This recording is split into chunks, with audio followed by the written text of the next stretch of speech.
C'était autrefois un jeu de vie et de mort.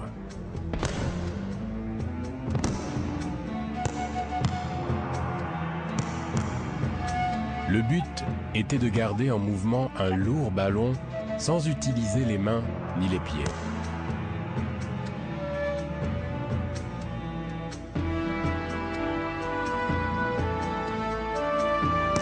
Ceux qui perdaient, au-delà de perdre au jeu, perdaient aussi la vie, et ils étaient offerts en sacrifice aux dieux.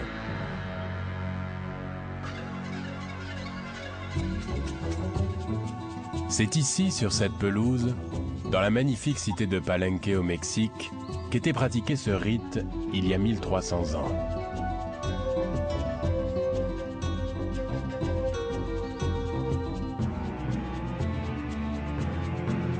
Cette cour où les perdants étaient sacrifiés, comme le décrivent les peintures et les fresques, est tout ce qui reste de cet ancien jeu. Quel est donc ce peuple, capable de construire avec autant d'audace et de concevoir un jeu où les perdants le paient de leur vie? Il s'agit des Mayas, qui organisaient leur vie en accord avec les cieux et croyaient que les dieux les avaient créés à partir du maïs. Ils ont développé un système d'écriture complexe, ont pratiqué une astronomie sophistiquée et ont construit des pyramides et des palais majestueux avec de simples outils de pierre. Tout cela à une époque où l'Europe dépérissait encore dans l'âge des ténèbres. Tandis que les Mayas érigeaient leur ville, les moines du mont Sinaï inscrivaient les textes bibliques sur des parchemins de peau. En Chine, on inventait les premiers étriers pour monter à cheval. Et en Afrique de l'Ouest, on cultive les premières espèces de riz sauvage qui allaient devenir l'aliment de base. De 250 à 900 ans avant Jésus-Christ, pendant 650 ans d'une civilisation florissante, les Mayas construisent de nombreuses cités. Palenque est bien supérieure aux autres. Recouvrant à peu près la surface de la France, le pays des Mayas, au sommet de leur puissance, s'étendait sur le Honduras, le Salvador, le Guatemala, Belize et même jusqu'au Mexique. Mais brusquement, à la fin du IXe siècle, leur grande civilisation s'effondre mystérieusement. C'est comme s'ils avaient été touchés par une bombe à neutrons. Tout est pratiquement intact. Seuls quelques endroits témoignent de désastres à petite échelle, mais la plupart des bâtiments n'ont pas été détruits. Les gens sont simplement partis. Mais pourquoi? Pourquoi ces gens ont-ils abandonné ce qui avait été créé par plusieurs générations? Peut-être Palenque détient-elle la réponse.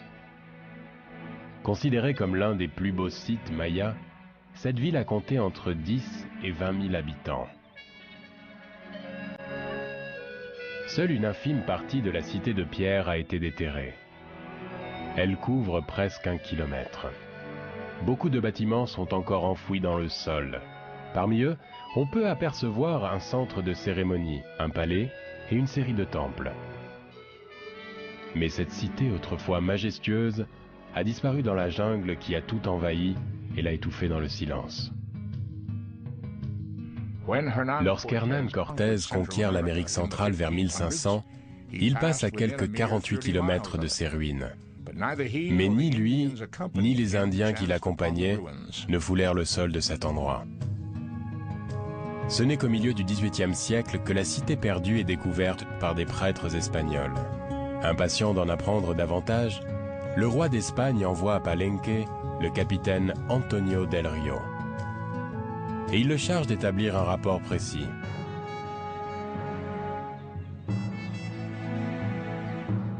Envoûté par ces édifices, Del Rio conclut que seuls les Grecs et les Romains ont pu construire des bâtiments aussi magnifiques. Il était difficile pour les Espagnols et les premiers envahisseurs d'imaginer que ceci puisse être l'œuvre d'une civilisation non occidentale.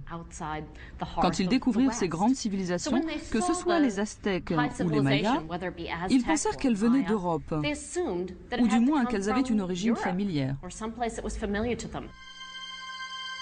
Vers 1840, on ne conteste plus l'idée que Palenque présente les ruines d'une civilisation avancée. Seule l'identité de ses constructeurs reste l'objet de discussion. Certains déclarent qu'il s'agit à l'origine d'une colonie égyptienne. D'autres pensent que les bâtisseurs venaient des tribus disparues d'Israël. Attiré par ces contes exotiques, John Lloyd Stephens, avocat new-yorkais devenu avec succès écrivain voyageur, part avec le peintre britannique Frederick Catherwood explorer Palenque à des fins personnelles. En 1839, il quitte les États-Unis et passe un an à se frayer un chemin à travers la jungle infestée de serpents, à la recherche de ces ruines légendaires. Ils ont faim pendant des semaines, sont atteints par le paludisme et sont même jetés en prison par des indigènes méfiants. Quand ils atteignent leur objectif, toutes ces péripéties leur paraissent sans importance, devant ce qui va s'offrir à eux. Tous les arts qui embellissent la vie s'étaient épanouis dans cette forêt luxuriante. Orateurs, guerriers, hommes politiques, la beauté, l'ambition et la gloire. Tout ceci avait existé en ces lieux et s'en était allé, et personne ne connaissait leur existence et ne pouvait raconter leur histoire. John Lloyd Stephens. Quand Stephens et Catherwood entrent dans le palais de Palenque, ils y voient inscrits sur les murs les noms des explorateurs qui les ont précédés. Mais Stephens ne peut lire les inscriptions qui parsèment les ruines. Il est certain que ces hiéroglyphes racontent l'histoire de Palenque. Mais ici, pas de pierre de Rosette. Devant ces caractères qu'il vient de découvrir, Stephens est frustré, car il n'a pas la clé de ces étranges symboles. Malgré leur état de santé affaibli, les deux explorateurs passent des mois à étudier les constructions et les tablettes, à dessiner et à noter tout ce qu'ils voient. Le livre commun de Stephens et Catherwood sur leur découverte captive l'imagination du public. Mais il constitue également le premier rapport établissant que Palenque a pu être construite par les Mayas. Ces conclusions marquent un tournant important dans les recherches sur les Mayas. Beaucoup de gens avaient la sensation que cette civilisation était trop avancée. Cette architecture, trop élaborée pour avoir été conçue par des Indiens ignorants. Il y avait une sorte de préjugé comme quoi ceci ne pouvait pas avoir été créé par des hommes venus d'Europe ou d'Asie, et en aucun cas par des indigènes d'Amérique. Au tournant du siècle, la plupart des chercheurs sont d'accord sur le fait que c'est la population indigène qui a construit Palenque.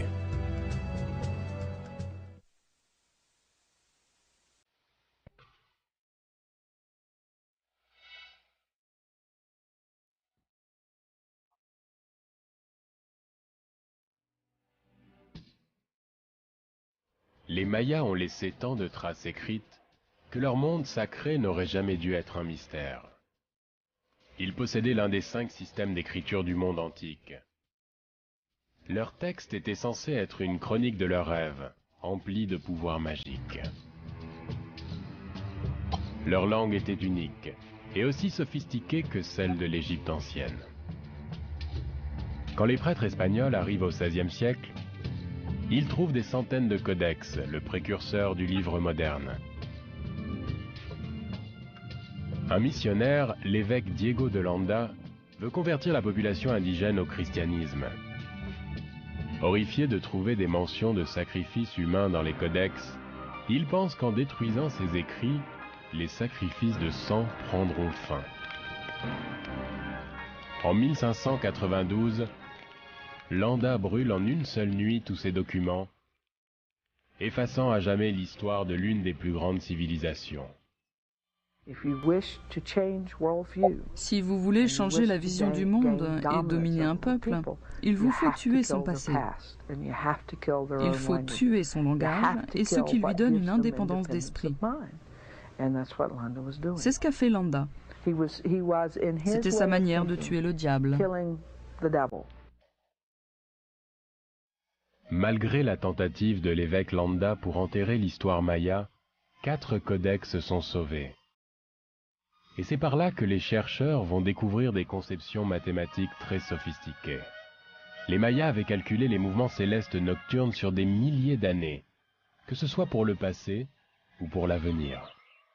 Pour une civilisation datant de plus de 1000 ans, ces calculs sont incroyablement précis.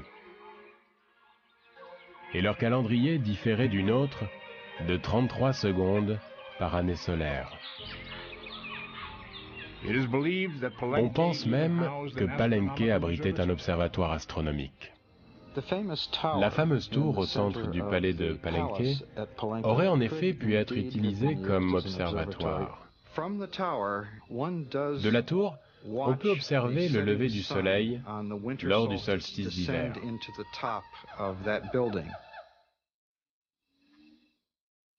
Les Mayas se reposaient sur leurs prêtres astronomes pour qu'ils leur prédisent les jours favorables pour planter, se marier et peut-être même pour mourir. Selon les Mayas, le cycle présent de création devait s'achever le 23 décembre 2012.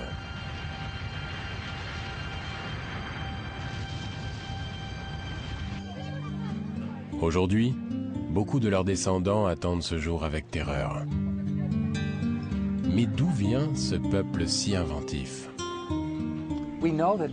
Nous savons que les Mayas sont nés en Amérique, mais qu'au départ, ils ont traversé le continent depuis le détroit de Bering, il y a probablement 20 000 ou 40 000 ans. Pour ce qui est de savoir quand ils sont arrivés sur leur terre, on date ce moment de 1000 ans avant Jésus-Christ. Et les Mayas sont donc dans cette région depuis au moins 3000 ans. Auparavant, il n'y avait dans la jungle que de petits groupes qui s'adonnaient à la chasse et à la cueillette. Les Mayas étaient profondément attachés à leur terre. Aujourd'hui encore, des siècles plus tard, certaines croyances persistent. Selon la mythologie maya, les dieux créèrent l'homme à partir d'un mélange de maïs et de sang. Le sang devint donc le mortier de la vie et le maïs sa nourriture. Aujourd'hui, le maïs est un élément majeur de la culture maya et il est traité avec beaucoup de respect. Par exemple, quand je vivais dans une communauté maya, si une fillette jetait par terre du maïs, sa mère lui disait « Mubasha yetsantutishimi », ce qui veut dire « ne joue pas avec le maïs sacré ». Et c'était très important. Ne prends pas cela pour quantité négligeable, c'est le pain de notre vie. Et être maya, c'est cultiver le maïs. Comme tous les fermiers, les Mayas redoutaient la pluie, le soleil et le vent. Ils vivaient dans des communautés fermées où la religion, ritualisée, était devenue une manière de vivre. C'est ainsi qu'est née, il y a 1750 ans, une civilisation d'une incroyable complexité. Mais cette vision des anciens Mayas, amoureux de la paix, prêtres, astronomes, a changé radicalement quand les chercheurs firent une terrible découverte, à 22 mètres sous terre, à Palenque en 1952. Un archéologue mexicain, Alberto Ruz, a fouillé le site pendant 4 ans. Il est fasciné par cette ville. D'énormes panneaux entièrement recouverts de hiéroglyphes illustrent des scènes de rituels religieux. Ruz est tout particulièrement intrigué par une pyramide, connue sous le nom du Temple des Inscriptions. À premier abord, la structure semble similaire à celle des pyramides d'Égypte. Quand un visiteur aperçoit pour la première fois un endroit comme Palenque et qu'il voit des pyramides, des chambres funéraires et d'étranges inscriptions, il pense immédiatement à l'Égypte ancienne. C'est évident, mais il faut gratter un peu plus loin, regarder au-delà des ressemblances apparentes, pour voir combien ces civilisations étaient différentes. Ruz remarque quelque chose de particulier au sujet du sol du temple. Contrairement à la plupart des bâtiments mayas terminés à l'enduit, celui-ci porte des pierres plates, précisément ajustées. L'une d'entre elles, percée d'une double rangée de trous, attire tout particulièrement son attention. Pour Ruz, ces trous laissent supposer qu'il se trouve quelque chose en dessous. Il décide donc de soulever la pierre et n'aperçoit d'abord qu'un tas de décombres qui n'a l'air de rien. Puis il voit la silhouette d'un escalier condamné. Il lui faudra 2 ans pour dégager les gravats dans cet espace humide et confiné. Enfin, au pied de la 73e marche, il trouve une chambre et comprend enfin la destination de ce passage.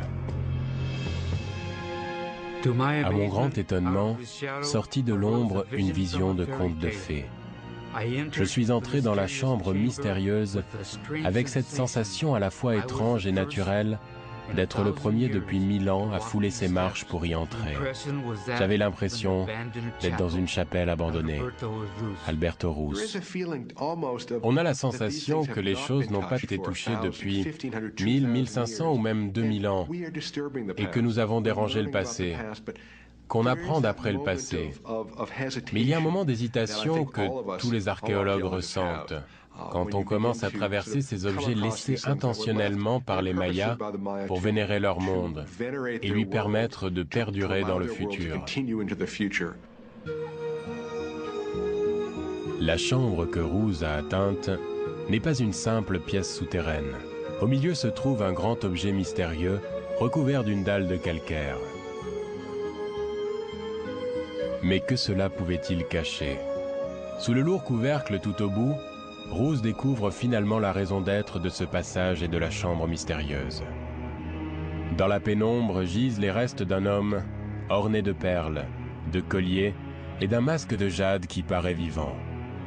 Et ce fut une vision fort effrayante. En ouvrant la tombe, Ruz ignore tout de l'identité de ce personnage. Oui, oui, c'est difficile de comprendre. Toutes. Toutes, c'est une caille, non? Toutou, c'est un escargot.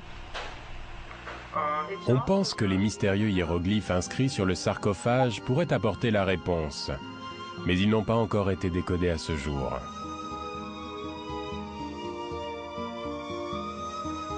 Plus d'un siècle auparavant, John Lloyd Stephens avait dit que les inscriptions gravées sur les murs renfermaient la clé du mystère des Mayas. Et il avait raison. Mais il faudra un certain nombre d'années avant que les experts soient à même de comprendre ce message mystérieux. Soudain, en l'espace de 3h30, Palenque a cessé d'être un endroit anonyme pour devenir le lieu qui connut 7 rois, dont Pakal.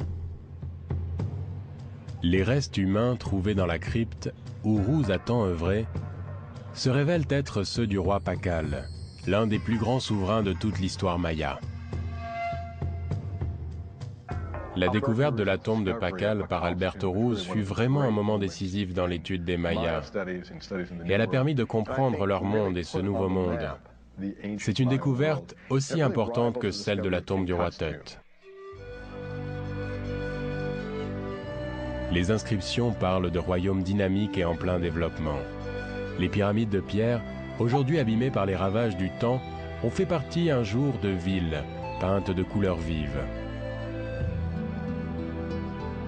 Mais cette découverte suscite un flot de questions et engendre toutes sortes de théories incongrues.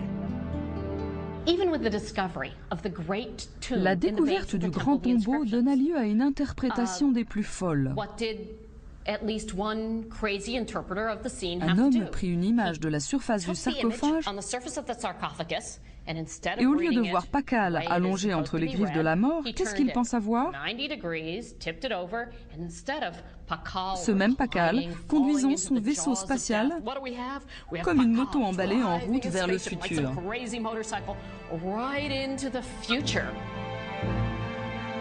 En effet, bien des gens ont spéculé sur le fait que cette représentation pouvait être celle d'un astronaute de l'Antiquité. Pourtant, l'explication est sans doute bien plus terre-à-terre. Nous comprenons seulement aujourd'hui qu'on voit ici la mort et la résurrection de Pakal. Il est simplement allongé sur le dos, dans un bol qui servait aux offrandes, et il est entouré par les mâchoires de l'au-delà. La pierre raconte la descente de Pakal du monde des vivants vers celui des morts, dans l'au-delà, où, Selon la cosmologie maya, commence une nouvelle naissance. Ce qui est particulièrement étonnant dans cette tombe, c'est la poussière rouge qui recouvre les murs et les ossements. On l'a plus tard identifié comme étant du cinabre, un poison mortel dérivé du mercure. Le corps du roi Pakal en était recouvert. Ceci demeure un mystère, mais ce linceul empoisonné était réservé au roi. Tout son corps était recouvert de rouge. L'intérieur du sarcophage brillait également de la même couleur. Seules les dépouilles royales sont recouvertes de rouge. Quel que soit le rang et la fortune du défunt, celui qui n'appartient pas à la famille royale est enterré ailleurs dans la vallée, et son corps n'est pas peint en rouge. En d'autres termes, quand on trouve un squelette couvert de rouge, il s'agit d'un roi ou d'un membre de sa famille.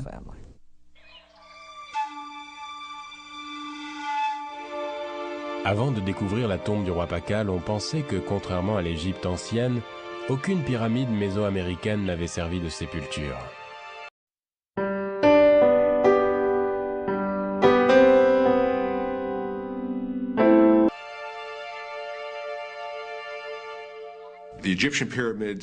Les pyramides égyptiennes sont uniquement des ouvrages funéraires. Les pyramides mayas, elles, sont des bâtiments qui servent au cours de la vie quotidienne dans la société. Et on y enterre aussi les gens. Mais les mayas enterraient leurs morts dans leur maison. Les vastes pyramides que l'on peut voir à Palenque ou sur d'autres sites étaient en fait la demeure de la famille au pouvoir. La civilisation maya ne s'est pas bâtie uniquement sur des qualités intellectuelles et techniques, mais aussi sur les arts de la guerre.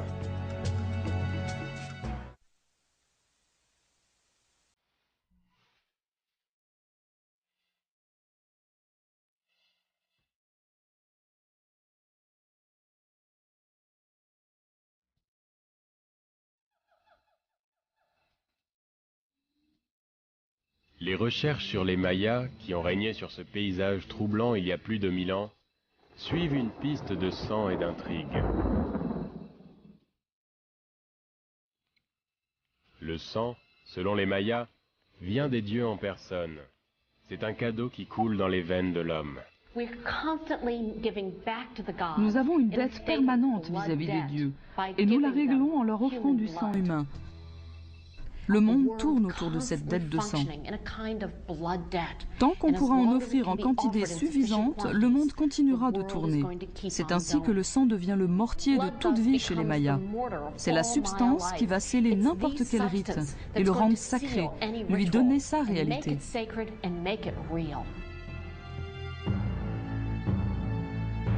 Le sang était aussi le prix du pouvoir royal, et le roi était tenu de payer ce prix.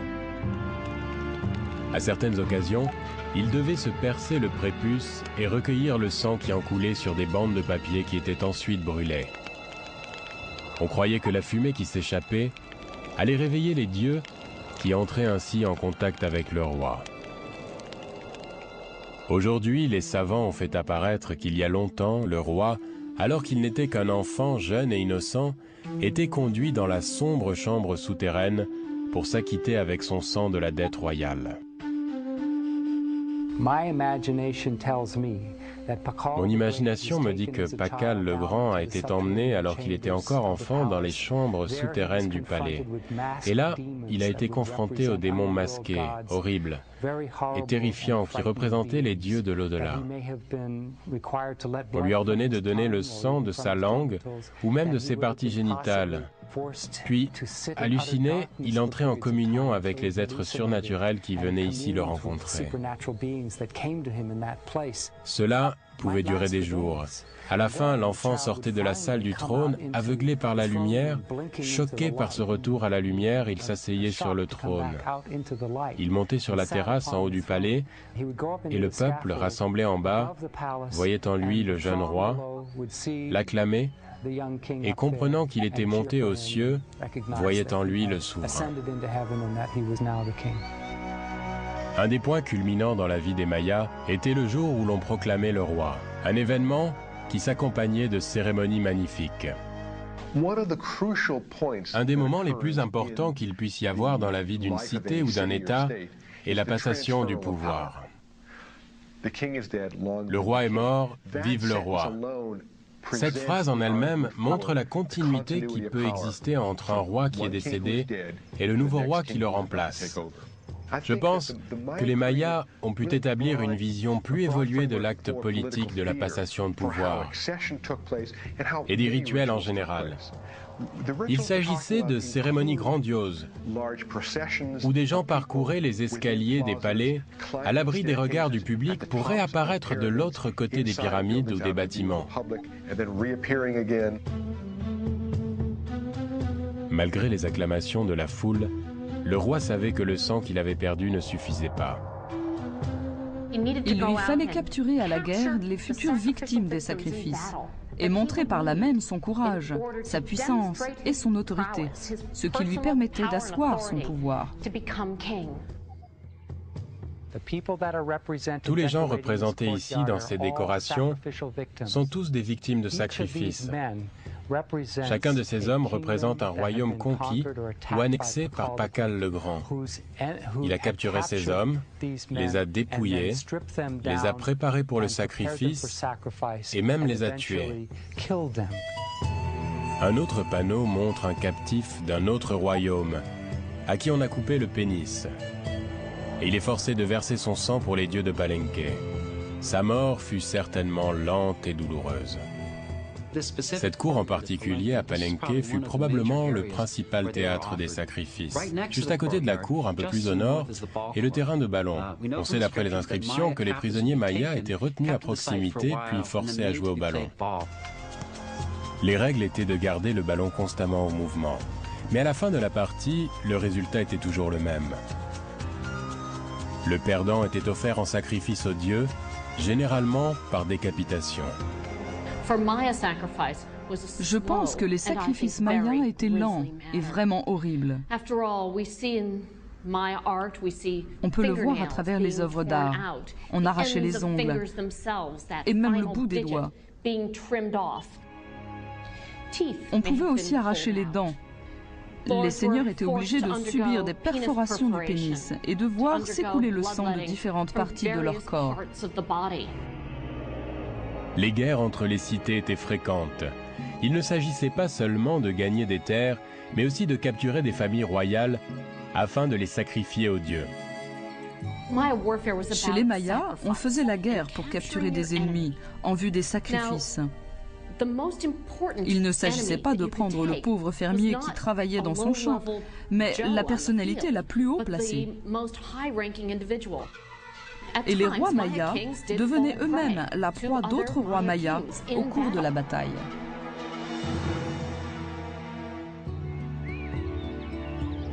Les témoignages de grandes prouesses militaires du roi Pakal sont disposés un peu partout dans ce périmètre, où il a créé comme une exposition pour célébrer ses succès.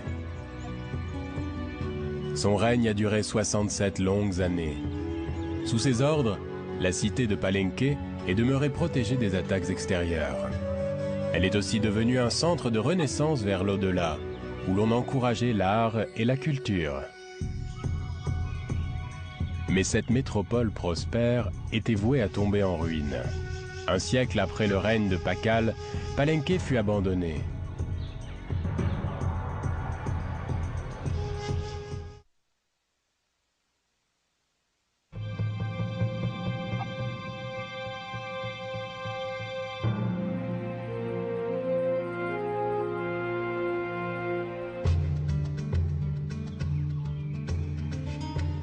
En 1994, un archéologue mexicain, Arnaldo González Cruz, part à la recherche des restes du fils aîné de Pakal, qui a construit lui-même plusieurs bâtiments à Palenque. Fanny était mon assistante. Au cours des fouilles, je lui ai crié « On l'a trouvé, on l'a trouvé ». Je n'arrivais même pas à lui dire ce que je voyais. Elle me répétait « Mais qu'est-ce que tu vois? Que vois-tu » Et je répondais simplement « Je vois, il faut que tu viennes voir ça ». Submergé par l'émotion, je n'arrivais pas à dire quoi que ce soit d'autre. Alors je suis sorti et j'ai crié « On l'a trouvé, on l'a trouvé ». Cruz a fait une découverte inattendue et tellement importante que le président du Mexique en personne se déplace accompagné de la presse.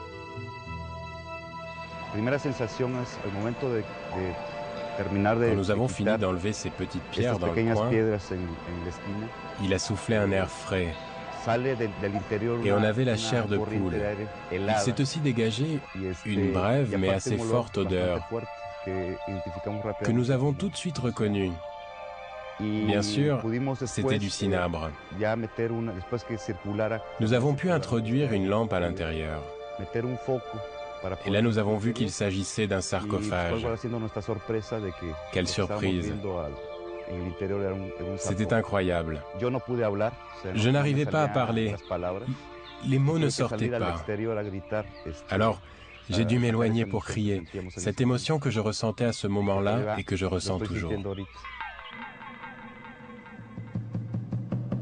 Ce ne sont pas les ossements du fils de Pacal que Cruz a découverts, mais ceux d'une femme de sang royal couverte de cinabre rouge et portant un masque de jade.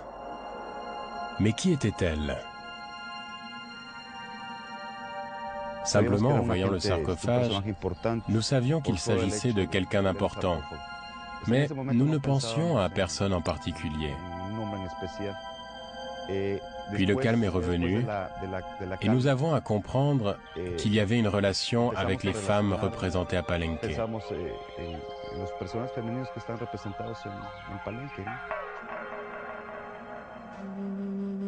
Les chercheurs ont débattu de la relation que cette femme pouvait avoir avec le grand roi Pacal. Dans l'histoire de Palenque, 2 femmes sont mentionnées dans les inscriptions.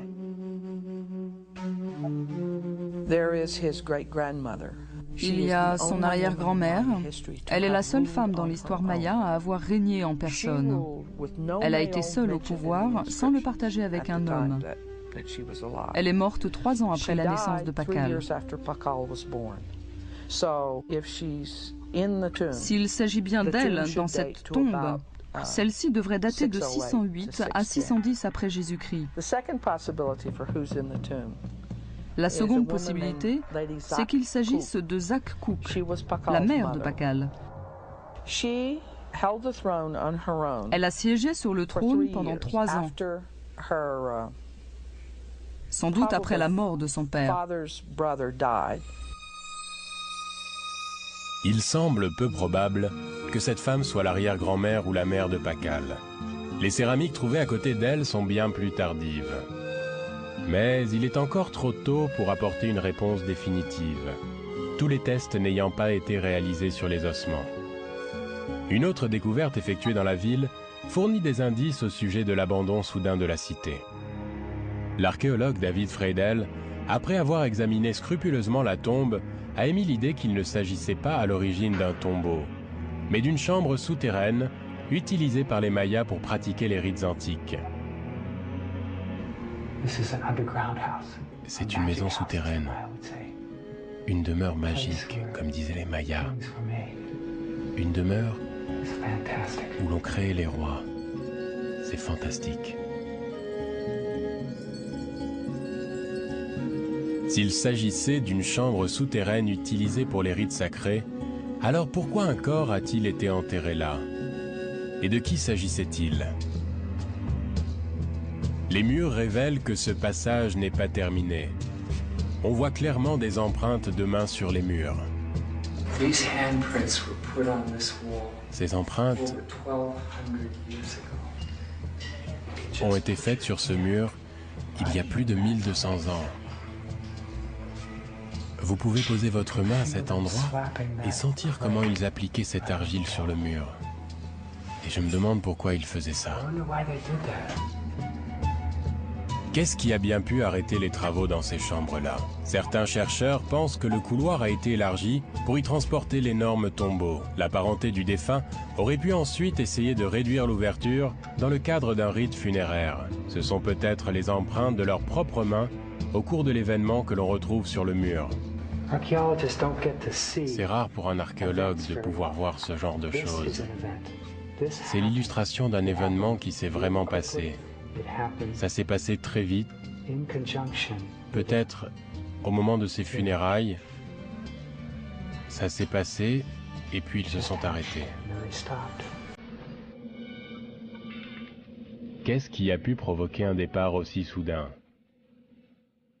Ces empreintes sur le mur faites à la va-vite témoignent-elles d'une invasion soudaine ou d'une catastrophe inattendue, ce qui expliquerait que les gens aient laissé ces murs en l'état? Cette brusque disparition au cours du IXe siècle constitue la plus grande énigme des Mayas. Comment une civilisation aussi développée, existant depuis plus de 6 siècles, peut-elle disparaître d'un seul coup? Palenque est la première cité maya désertée, mais en quelques décennies, le royaume entier disparaît. Toute une civilisation s'évanouit. Y a-t-il eu un ouragan, une tornade, un tremblement de terre? Nous savons qu'ils ne sont pas morts de maladie, mais nous sommes devant un de ces dépeuplements qui n'est pas lié à une épidémie. Il existe une théorie selon laquelle la classe paysanne se serait soulevée contre l'élite et l'aurait mise à bas.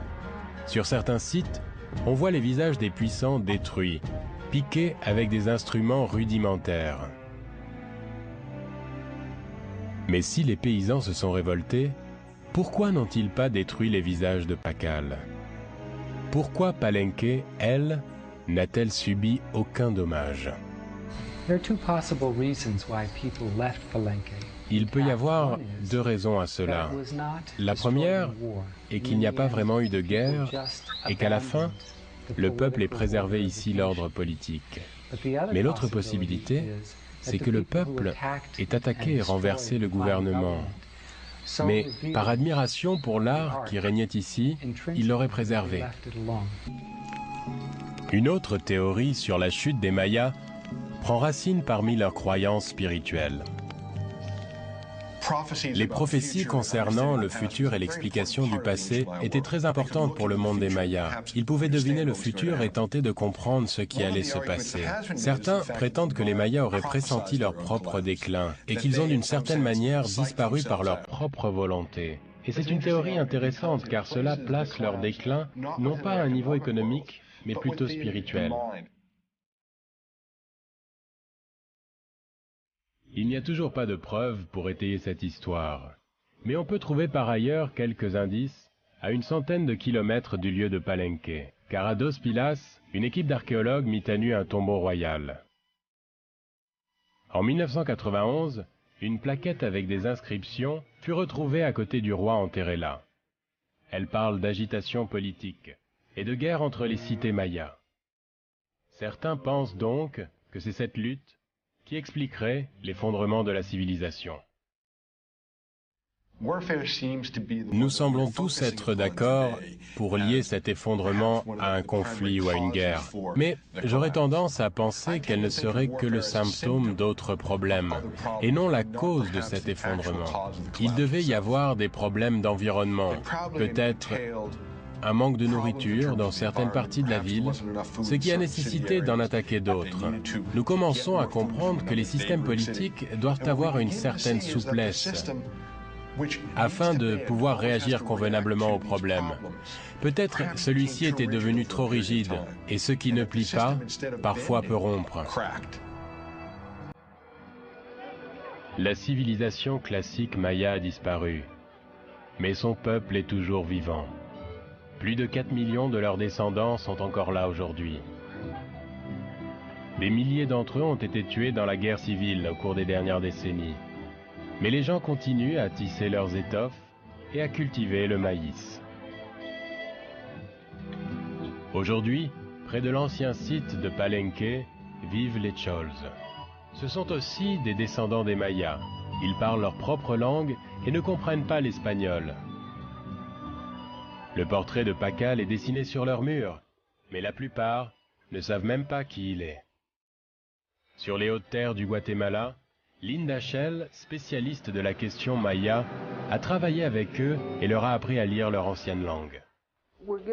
Nous redonnons aux Mayas qui le désirent la possibilité de lire eux-mêmes les inscriptions. L'original, sans interventions extérieures. Cela leur permettra, éventuellement, de maîtriser leur propre histoire.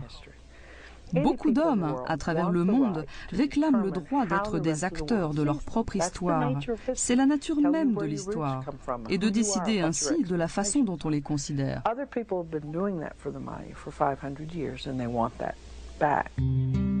Pendant de nombreux siècles, les Mayas ont été coupés de leur passé et ils ont vécu une répression politique intense.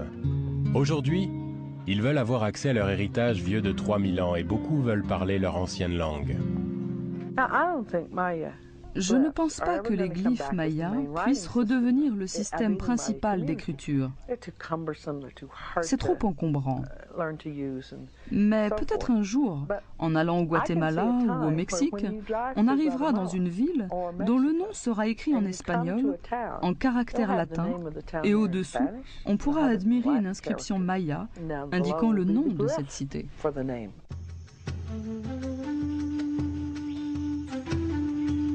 Le style de vie maya a changé de façon dramatique.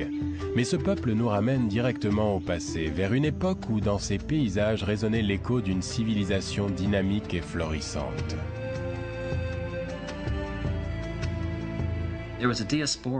Il y eut un exil. Les gens qui ont quitté cette région, pourquoi l'ont-ils fait? Que s'est-il passé de si terrible? C'est une énigme encore aujourd'hui. Les Mayas vivent encore en Amérique du Sud, mais un événement les a tirés de leur cité magnifique au cœur de la jungle pour les amener dans une situation où aujourd'hui, ils revendiquent leur histoire. Elle s'étend devant nous telle une barque brisée au milieu de l'océan, dématée. Son nom s'est effacé, son équipage a péri, et nul ne saurait dire d'où elle est venue, à qui elle a appartenu, et combien son voyage fut long, ou ce qui a pu provoquer sa destruction. John Lloyd Stephens. Il se peut qu'un message adressé aux hommes des temps modernes ait subsisté dans le sud mexicain baigné de lumière. Car malgré les merveilles taillées dans la matière brute de la jungle, cette civilisation ne persiste que dans ses ruines et dans nos mémoires.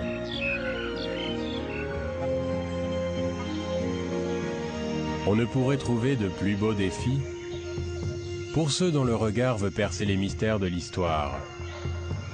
Car, tout comme les Mayas, rien ne dure éternellement.